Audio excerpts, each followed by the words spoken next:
Shalom saudara, jika Anda merasa diberkati dengan channel YouTube saya, Anda bisa komen, like, dan share. Dan jangan lupa tekan tombol subscribe dan juga tombol lonceng agar Anda mendapat pemberitahuan setiap kali saya mengupload video-video yang baru. Ini sangat penting buat channel ini saudara, supaya banyak orang juga diberkati dan channel ini boleh juga terus berkembang dan menjadi berkat buat banyak orang. Terima kasih, Tuhan memberkati. Amin. Shalom Bapak Ibu yang terkasih. Ya, puji Tuhan, saya melihat wajah-wajah yang bersemangat si sore hari ini. Iya, saudara, ya saya beri tema firman Tuhan malam hari ini, berjalan bersama Yesus. Banyak orang yang merasa berjalan bersama Yesus, tapi mereka tidak sungguh-sungguh mengenal siapa Yesus. Kita buka bersama langsung saja Injil Lukas pasal 24. Lukas pasal 24 ayat yang ke-13 mulai.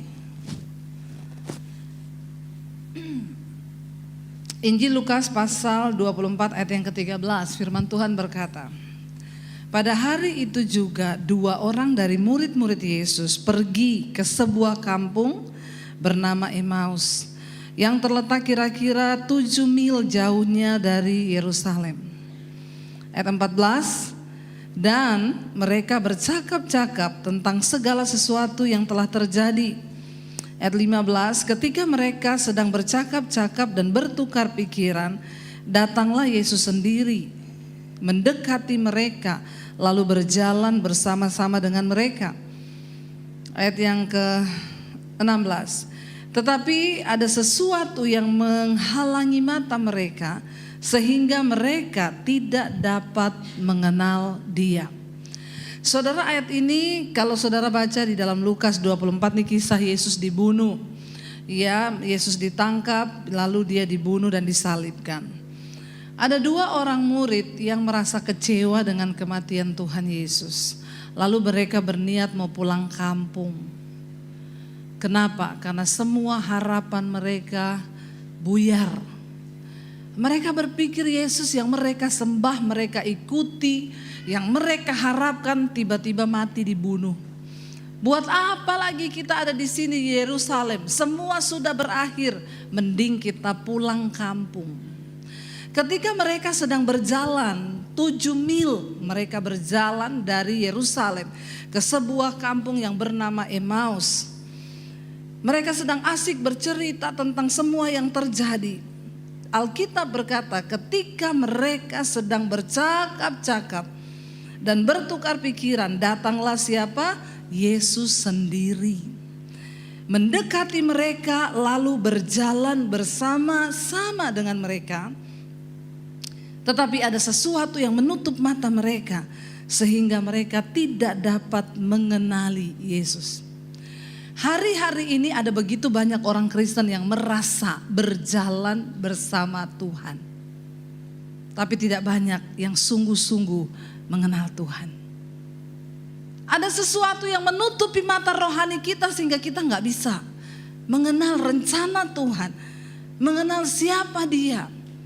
Jadi dua orang murid ini saudara berjalan dengan sakit hati karena kecewa Yesus mati, pulang kampung saja. Ketika mereka sedang bercakap-cakap, Yesus berjalan. Lalu ayat yang ke-17 di sana dikatakan saudara, Yesus berkata kepada mereka, apa yang kamu percakapkan?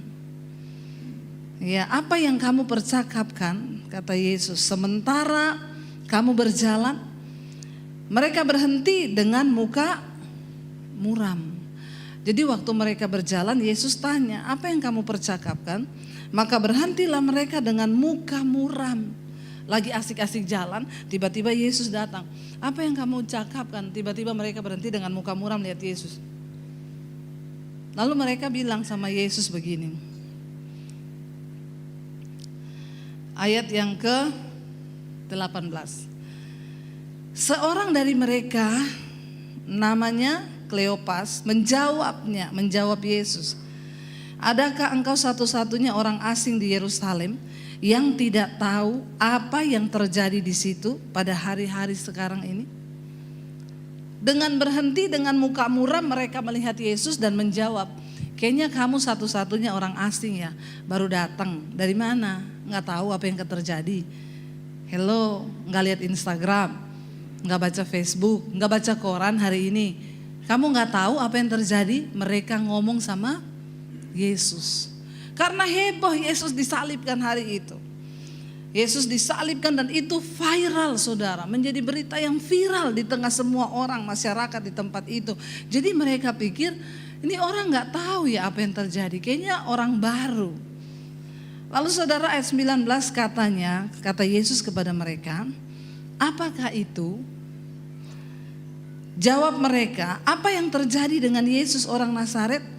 Dia adalah seorang nabi yang berkuasa dalam pekerjaan dan perkataan di hadapan Allah dan di depan seluruh bangsa kami.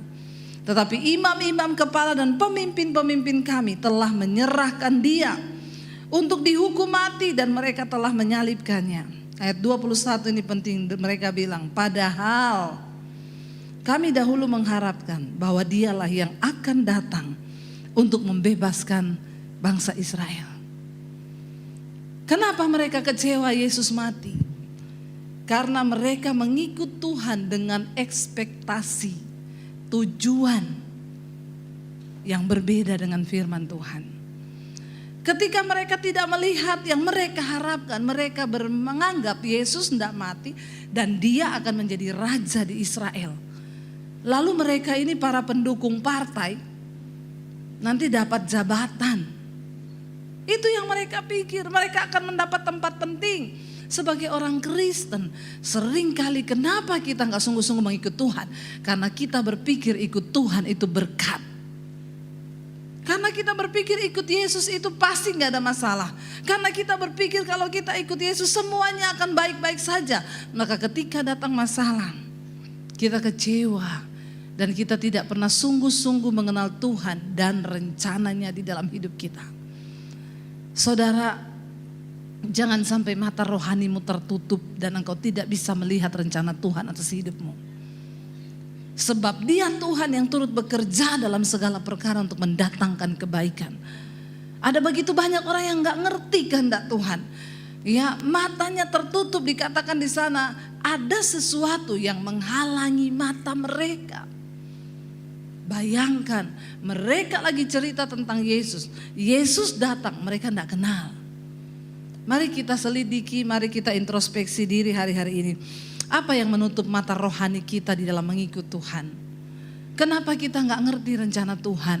Kenapa kita tidak mengerti apa maunya Tuhan di dalam hidup kita? Karena itu seringkali kita hidup menjadi orang Kristen, kita bebas melakukan segala sesuatu tanpa pernah merasa bahwa Tuhan itu bersedih dengan apa yang kita buat. Waktu kita nggak ngerti kenapa kita diizinkan difitnah, waktu kita nggak ngerti kenapa Tuhan izinkan rumah tangga kita bermasalah, kita nggak pernah ngerti. Sehingga kita terus berkutat dalam persoalan yang sama dan tidak pernah lulus-lulus di dalam ujian iman. Sehingga kita seperti bangsa Israel, perjalanan yang harusnya ditempuh hanya dalam beberapa hari menjadi 40 tahun karena bersungut-sungut. Cepat atau lambatnya engkau menggenapi rencana Tuhan atas hidupmu tergantung dari respon. Selama engkau bersungut-sungut, selama engkau tidak mengerti rencana Tuhan, engkau akan berputar dalam masalah yang sama. Ada orang-orang yang hidupnya gak pernah keluar dari masalah itu dan itu lagi. Kenapa? Karena mereka tidak pernah mengerti, matanya tertutup. Berdoa hari-hari ini saudara, Tuhan aku tidak mau jadi orang Kristen yang mataku tertutup. Juga buat yang muda-muda yang belum menikah, jangan sampai kau bilang cinta itu buta. Kalau jatuh cinta jangan buta, melek, amin. Kalau sudah nikah baru buta, ya bapak-bapak. Ya ibu-ibu karena sudah terlanjur, tidak bisa diganti-ganti lagi. Ya sudah itu yang kau gumulkan. Saya selalu bertanya dalam hidup ini ada nasib, ada takdir. Takdir itu tidak bisa dirubah. Mati, lahir itu takdir, gak bisa kita rubah. Kalau nasib itu kita yang bikin. Takdir itu dari Tuhan, tapi nasib kita yang bikin. Sekarang saya mau tanya, jodoh itu takdir atau nasib?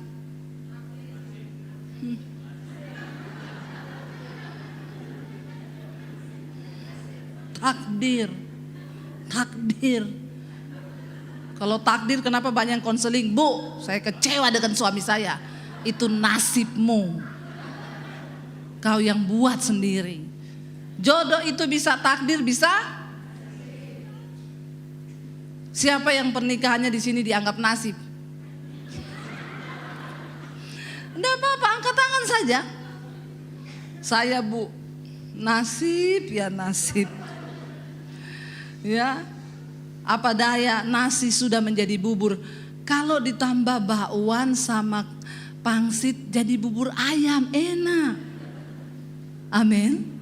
Tidak ada kata terlanjur. Kalau engkau sudah terlanjur menikah, jangan bilang apa daya bu, nasi sudah menjadi bubur. Tambahkan sedikit minyak wijen, bawang putih dan pangsit goreng. Kaldu ayam sedikit. Kalau nggak ada kaldu ayam kasih roiko saja. Kasih cabai sedikit, enak itu. Hello, amin. Buat yang sudah menikah, bikin bubur ayam. Yang belum menikah, berbahagialah. Enggak bilang amin yang belum nikah ini. Yang semangat amin yang sudah nikah malah. Ya, berbahagia. Kenapa? Engkau masih bisa memilih. Enggak usah malu orang bilang begini, ih su tua belum kawin-kawin. Jawab saja. Siapa? Yang mana? Yang main keyboard? Belum kawin itu? Hama, kita kira so anak 3 leh. Kasih yang dia apa-apa. Kalau ada orang bilang begini, Hama, so tua belum kawin masih jomblo. Bilang begini, mending tua jomblo happy daripada muda so jadi duda dan janda. Jadi janda muda dan duda muda. Bercerai karena salah nasib. Enggak apa-apa, Tuhan pasti akan kirim kau yang terbaik. Yang amin yang belum nikah loh. Banyak sponsor di situ. Tapi umur berapa sekarang? Soalnya bukan begitu, di bawah 30 tahun jodoh di tangan Tuhan, di atas 30 Tuhan lepas tangan. Ya, tidak ada kata mustahil, selalu ada harapan. Yang jawab banyak amin. Berdoa aja, siapa tahu ada di antar sini. Ya saudara, jangan salah memilih. Kalau yang belum nikah, buka mata lebar-lebar. Ada yang bilang, bu saya ini sudah tunangan bu, tapi sejak tunangan pacar saya ini berubah bu. Saya pernah ditampar, dia main tangan, putus saja. Tapi kita sudah tunangan bu, gak peduli. Mending kamu putus tunangan daripada kamu cerai. Harus berani, amin. Yang muda-muda harus berani berkata, aku berdoa kalau ini bukan jodohku, Tuhan putuskan. Saudara tahu, kita sih bilang ya jodoh itu takdir. Tapi percaya enggak? Kenapa banyak perceraian di kalangan rumah tangga Kristen? Karena banyak orang menikah cuma gara-gara sudah terlanjur. Terlanjur bersinah, terlanjur melanggar kekudusan. Ya gimana ya bu, saya sudah terlanjur. Kamu nikah cuma gara-gara terlanjur. Kamu enggak sertakan Tuhan, habis babak belur. Mari kita berdoa saudara. Jangan nikah karena terlanjur. Yang masih muda-muda di sini, jaga kekudusan hidupmu, amin. Ya, biar Tuhan yang menentukan yang terbaik. Jaga kehormatanmu supaya engkau dapat yang takdir Tuhan. Ya, jangan terlalu banyak nonton layangan putus Layangan embang ditonton terus. Anak saya bilang, nonton layangan putus jadi takut nikah ya mam. Saya bilang gak usah takut nikah, makanya berdoa dapat jodoh kayak papimu itu loh. Ya, yang takut Tuhan dan takut istri. Perlu laki-laki takut istri, bukan takut sebenarnya mengasihi. Laki-laki itu kalau mengasihi istri pasti sukses. Bapak-bapak tidak bilang amin nih. Ini bapak-bapak ini. So bilang amin. Taruh terus fotonya istri di dompet. Ya, siapa yang ada foto istri dompet? Jadi kalau bos marah di kantor, buka tuh dompet, tersenyum. Ternyata tidak ada yang segala kau sayang. Bisa jadi penghiburan itu. Ya, Tuhan suruh kita saling mengasihi, bukan takut sebenarnya. Jadi saudara, mari kita mengerti ada rencana Tuhan dalam hidup kita ke depan. Karena itu kamu jangan salah melangkah karena matamu tertutup. Buka matamu, buka mata rohanimu, lihat sesuatu yang besar di depan. Saya ngomong begini kalau sama orang yang gak nangkap saudara, bengong tok dia gini. Karena gak ngerti, matanya tertutup. Tapi kalau orang yang nangkap, yes, amin. Aku percaya Tuhan ada sesuatu yang besar dengan hidupku. Saudara, lalu Alkitab berkata di sini, firman ini berkata, mereka berjalan, Yesus bicara. Mereka bilang, padahal kami dulu mengharapkan loh dia itu bakal jadi raja di Israel yang akan membebaskan Israel. Padahal ikut Yesus jangan padahal. Aku ini hidupku gini-gini terus loh, padahal aku tuh rajin doa malam, padahal aku melayani, padahal. Jangan kita ikut Tuhan, aku ditolong atau tidak ditolong, Tuhan tetap baik. Aku sembuh atau tidak sembuh, Tuhan tetap baik. Ada mujizat atau tidak ada mujizat, Tuhan tetap dahsyat. Pegang itu saudara, kita punya Tuhan yang dahsyat. Itu kenapa saudara? Karena Yesus adalah jaminan sampai pada hidup kekekalan. Lalu akhirnya Yesus itu berkata kepada mereka saudara, ya. Mereka cerita dia dihukum mati, para pemimpin kami, padahal kami gini-gini. Tapi beberapa perempuan pagi-pagi ke sana dan kuburnya sudah kosong, mereka tidak menemukan mayatnya. Lalu mereka datang dengan membawa berita, mengatakan bahwa ia telah hidup. Beberapa teman kami juga telah pergi ke kubur itu dan mendapati memang benar perempuan-perempuan itu yang mereka katakan dia sudah tidak ada lagi di sana. Padahal mereka sudah dengar Yesus sudah bangkit, tapi mereka udah kecewa, mereka pulang ke Emmaus. Mereka gak tunggu lagi apa yang Tuhan mau katakan karena sudah kecewa ikut Tuhan. Ayat 25, lalu Yesus berkata, lalu ia berkata kepada mereka, hai kamu apa? Orang bodoh. Betapa lambannya hatimu sehingga kamu tidak percaya segala sesuatu yang dikatakan oleh para nabi. Siapa orang yang bodoh di hadapan Tuhan? Bukan orang yang gak sekolah. Orang yang bodoh di hadapan Tuhan bukan orang yang gak bisa baca tulis dan gak bisa hitung matematika. Orang yang bodoh di hadapan Tuhan, orang yang tidak mengerti kehendak Tuhan. Itu orang yang bodoh, paling bodoh. Engkau harus mengerti kehendak Tuhan.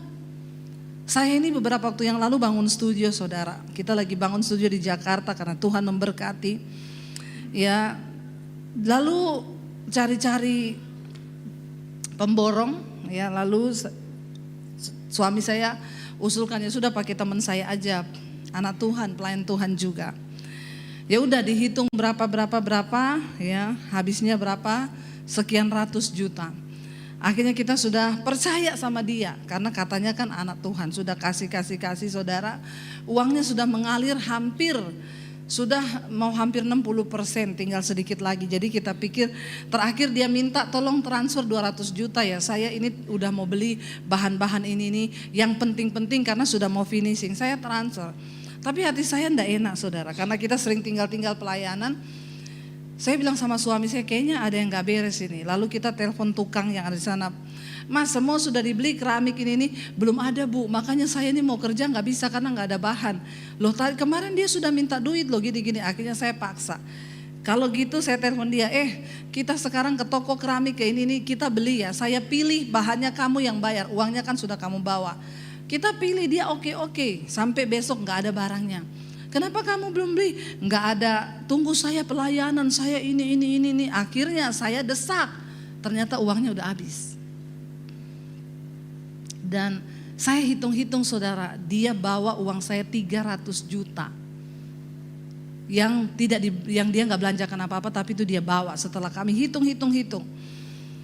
Saya marah, saya kecewa. Saya bilang, kamu ya, mana nota-notanya? Sekarang pertanggungjawaban. Nggak ada satu nota pun hilang. Waduh, saya kecewa saudara. Saya bertanya sama Tuhan, kenapa Tuhan engkau izinkan kayak begini, gini. Tiap hari saya WA dia, mana uang saya balikin. Oh ya tunggu, saya lagi cari nota-notanya, nanti ada pertanggungjawabannya gini. Berapa minggu, nggak ada apa-apa. Saya jadi kacau akhirnya dengan suami. Makanya kenapa juga kamu pilih temanmu itu, gini. Setan itu menyerang saudara. Akhirnya nggak bisa doa, saya pahit, saya kecewa. Satu malam itu saya hati panas, kita akhirnya jadi saling menyalahkan terus. Saya bilang sama dia, ya sudahlah, saya tuh merenung, Tuhan kenapa Tuhan engkau izinkan ini, pasti ada maksud Tuhan loh. Saya bilang ada maksud Tuhan, kita ini hamba Tuhan, gini, hati saya panas, saya jengkel. Tiba-tiba malam itu Roh Kudus tuh ngomong ke saya gini, kamu tahu kenapa ini diizinkan? Kamu kan sering konseling orang, pernah ada yang datang, Bu saya ditipu orang, uang saya dibawa lari 5M. Terus kamu jawabnya apa? Lupakan saja Pak. Lupakan. Uang itu gampang dicari, tapi damai sejahtera susah dicari. Dan dari peristiwa ini kan Bapak dapat hikmah ke depan, jangan terlalu percaya sama orang. Iya ya Bu, dia bilang. Saya kena saudara. Roh Kudus ngomong, sekarang kamu 300 juta, lumayan kan kalau beli apa ya, lalampai udah berapa itu 300 juta ya, 3 truk memang. Saya bilang di hati saya, Tuhan itu ngomong, sekarang kamu 300 juta, kamu mampu gak melakukan yang kamu ngomong? Lupakan saja. Saya bilang, tapi banyak Tuhan. Lah itu orang 5M, ya tapi kan duitnya masih banyak. Kalau kita 300 juta lumayan. Tapi saya itu merenung saudara. Enggak gampang ini, masalah berat. Tapi selalu ada kehendak Tuhan di balik semua itu. Lalu Tuhan tuh ngomong, lepaskan pengampunan. Waktu kamu lepaskan pengampunan, aku tuh sanggup memberkati. Bahkan apa yang hilang dariku, engkau pulihkan di hidupku. Lebih dari yang aku tahu, kau memeliharaku. Amin. Saya berusaha hari itu melepaskan pengampunan. Tuhan, aku mau melakukan apa yang aku katakan. Kenapa saya bisa ngajarin orang kalau saya sendiri tidak melakukan itu? Malam ini saya mau lepaskan pengampunan. Lalu Roh Kudus bilang, tidak usah ditagih. Ya tapi kan saya mengampuni, bolehlah nagih. Masih gak terima saudara. Tuhan bilang lepaskan pengampunan, lupakan. Dan kamu WA dia malam ini selesaikan. Saya WA dia, saya gak mau rugi. Kamu tahu gak, saya tuh kecewa sama kamu, ngaku pelayan Tuhan, tapi bawa lari uangnya orang. Saya kepahitan tahu gak sama kamu. Bertobat kamu ya, kalau gak bertobat hidupmu terkutuk. Saya bilang, tapi malam ini Tuhan tegur saya. Sebagai hamba Tuhan saya gak boleh kepahitan. Tuhan suruh saya lepaskan pengampunan. Dan mulai hari ini saya ngomong ke kamu, saya melepaskan pengampunan, saya bilang. Dan saya tidak akan tanya lagi tentang uang itu. Itu urusanmu dengan Tuhan. Sudah saya kirim saudara. Besok malam pengen WA lagi, mana uang saya? Memang tidak gampang saudara. Tapi saya belajar, Tuhan kuatkan saya supaya saya bisa berserah. Akhirnya saya mulai damai hati. Tadinya kan saya pantau IG-nya terus. Enak aja dia nih makan-makan sama istrinya nih, uangnya kita itu. Karena sekarang mau tagih uang orang mbak utang lebih galak yang mbak utang. Dia bilang, siapa suruh kau kasih pinjam saya? Nah, iya toh? Makanya jangan cari-cari masalah. Kalau ada orang pinjam doi, jangan dikasih kalau engkau tidak berani melepaskan. Jadi orang tanya, jadi bagaimana Bu? Kalau dia pinjam 3 juta, ukur kemampuan imanmu. Kalau kemampuan imanmu cuma 500.000 engkau bisa lepaskan, Kasih saja 500.000 itu, nggak usah harap balik. Amin. Masih ngomong besar jo 500.000. 50 jo, ya enggak apa-apa. Kalau kemampuanmu 50 ya silakan. Karena orang Kristen itu memang banyak yang berat soal doi. Ngaku. Maaf loh, kolekte aja masih banyak 2.000. Makanya uang bilang, uang 100.000 bilang, saya dong di dompetnya orang terhormat. Pokoknya aku harum terus karena bauku parfum di tasnya orang kaya-kaya. Uang 500 sama uang 1.000 dan 2.000 bilang, kita di sorga karena tiap minggu di kantong kolekte. Semoga banyak yang tersinggung. Ya, saudara, karena saya pernah naik taksi, dikasih uang receh-receh, saya bilang, Pak, saya nggak mau uang receh-receh Pak, uang yang gedean aja. Loh ibu mau ke gereja tuh, biasa orang Kristen tukar uang kecil bu. Ayo. Pokoknya ada kios dekat gereja, pura-pura beli gula-gula. Dapat tahu bawa uang 20.000 beli gula-gula dulu, berapa? 2.000 saja, kasih pulang 1.000 Oh Tuhan, bertobat loh, bertobat saudara. Padahal kalau untuk beli yang lain-lain, berani dia, apalagi yang baroko itu. Beli rokok yang untuk meracuni diri saja kau berani. Mau kasih kolektor kau hitung-hitung bertobat loh. Bagaimana mau diberkati Tuhan? Ubah cara pandangmu, jangan matamu tertutup. Akhirnya saudara, saya lepaskan pengampunan.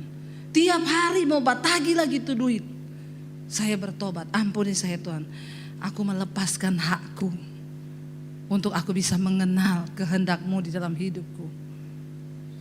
Hari demi hari berlalu, tiba-tiba ada orang WA saya, Bu, saya diberkati sama channel Ibu. Saya dilawat Tuhan waktu nonton channel Ibu, saya ada dalam dosa, saya bertobat, saya nangis di kamar saya Bu. Dia bukan orang ini saudara, dia dari orang Katolik. Bu, izinkan saya memberkati Ibu. Studio Ibu harus bagus. Padahal waktu itu belum ada yang tahu kita bangun studio. Studio Ibu harus bagus, Ibu bikin bagus studio Ibu. Apa yang mau ditambah, peralatan apa? Saya bilang, oh iya memang saya lagi bangun. Berapa biayanya Bu? Tanahnya sudah lunas. Biaya bangunnya sudah ada juga uangnya. Uangnya siapa? Uang saya. Please Bu, izinkan saya menabur untuk pembangunan studionya Ibu. Ibu fotoin aja Bu. Proposal yang tukangnya itu mintanya berapa untuk renov? Nggak usah Bu. Saya sudah punya, kan sih kita nggak bayar cash kok, kita bayar sesuai yang dikerjain. Jangan Bu, izinkan saya memberkati Ibu. 3 hari dia WA saya terus minta itu proposal ke tukang, saya nggak balas. Akhirnya satu kali dia telepon, Bu Debbie jangan tahan berkat Tuhan ya. Saya disuruh Tuhan karena saya diberkati. Studio Ibu harus bagus, Ibu harus terus melayani dan syuting khotbah-khotbah karena itu menangkan banyak jiwa. Fotoin aja Bu, saya foto saudara. Biayanya itu 800 juta, dia transfer 1 M.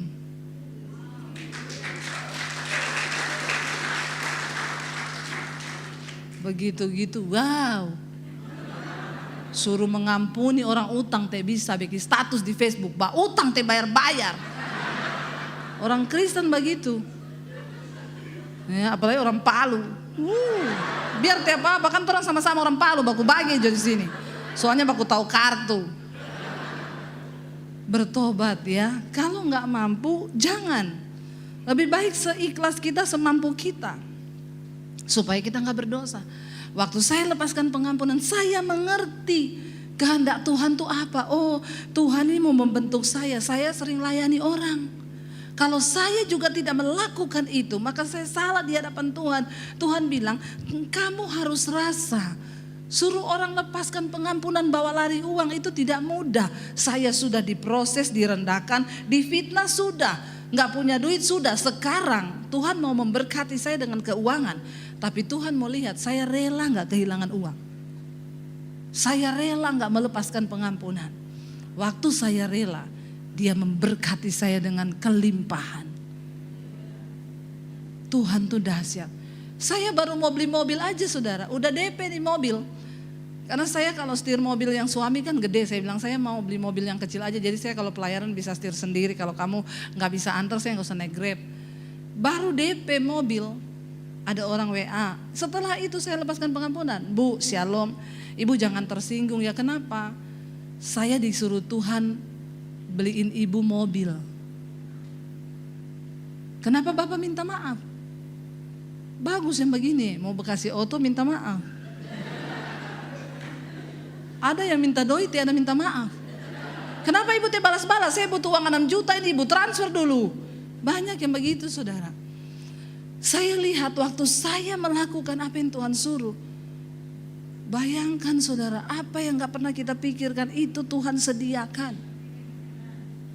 Tapi mata rohanimu buka dulu, supaya engkau bisa melihat apa rencana Tuhan di balik masalah. Kalau engkau gak lihat itu, engkau puter-puter terus 40 tahun di dalam masalah yang sama, tidak lulus-lulus. Akhirnya saudara, Yesus bilang bodoh, gak ngerti kehendakku. Ya, kamu gak mengerti segala sesuatu yang sudah dikatakan para nabi. Yesus harus mati, itu harus terjadi. Akhirnya saudara, ayat 26, Yesus bilang, bukankah Mesias harus menderita semuanya itu untuk masuk dalam kemuliaannya? Lalu ayat 27, ia menjelaskan lagi kepada mereka dari awal lagi apa yang tertulis dalam kitab suci tentang dia. Dalam seluruh kitab suci, mulai dari kitab-kitab Musa dan segala kitab nabi-nabi. Orang Kristen kenapa gak ngerti kehendak Tuhan? Gak ngerti firman. Baca Alkitabnya susah, dengerin khotbah susah. Kenapa gak mengerti? Karena gak pernah tahu firman. Ya, saya baca firman tuh kalau enggak bisa tidur bu.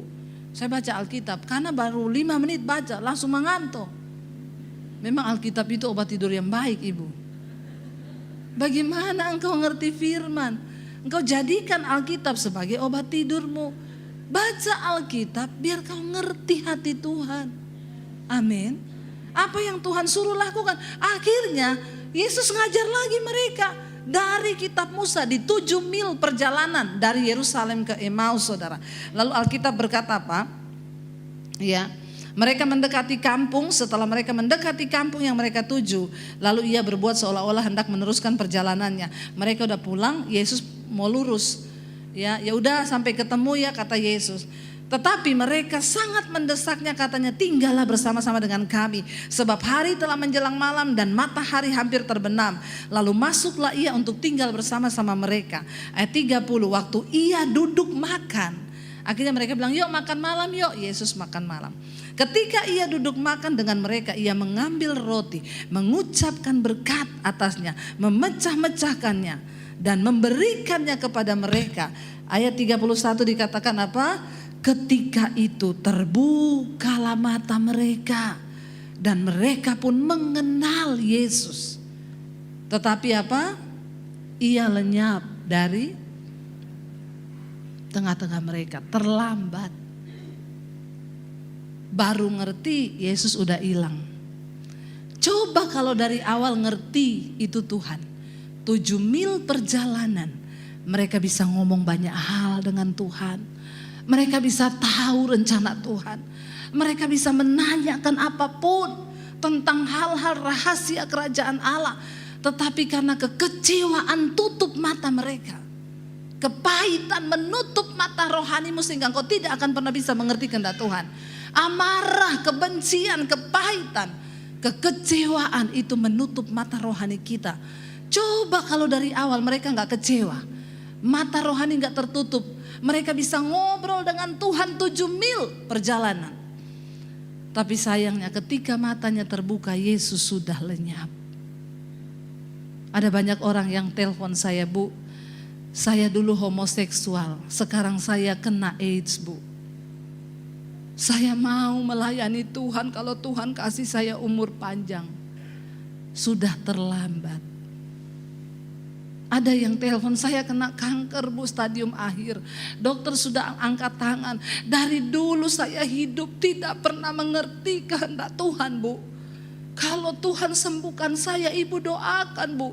Saya mau menyerahkan hidup kepada Tuhan. Sudah terlambat. Sudah di tempat tidur gak bisa apa-apa lagi. Jangan biarkan perjalanan hidupmu bermil-mil puluhan tahun engkau tidak mengenal Yesus dan kehendaknya. Engkau tidak mengenal rencananya. Kenapa? Karena banyak kekecewaan di hatimu. Banyak harapan-harapanmu yang engkau anggap tidak Tuhan wujudkan. Berhenti saudara, kenali Tuhan lewat firman-Nya. Tangkap isi hatinya, supaya engkau mengalami dalam setiap masalah yang kita hadapi, itu Tuhan selalu mau bicara. Kenapa uang saya dibawa lari 300 juta? Karena Tuhan mau bicara. Waktu saya mengerti rencana Tuhan, saya harus belajar lepaskan pengampunan, itu yang Tuhan mau. Uang 300 ini jadi tidak bernilai lagi. Kenapa? Nilai di balik masalah itu yang lebih wow. Saya mengerti kehendak Tuhan. Dan ketika saya mengerti, Tuhan balikan berlipat kali ganda. Asal hati kita plong, asal hati kita kudus. Dia Tuhan yang tidak pernah berhutang, dan berkat-Nya tidak pernah terhalang ketika engkau berkenan di hadapan-Nya. Mari kita bangkit berdiri bersama. Kau membuat kami sesuai dengan rencana-Mu Tuhan. Kau yang membentuk hidup kami. Rencana-Mu dalam hidup kami itu luar biasa. Katakan bersama di hadapan Tuhan, saudara, pujian ini.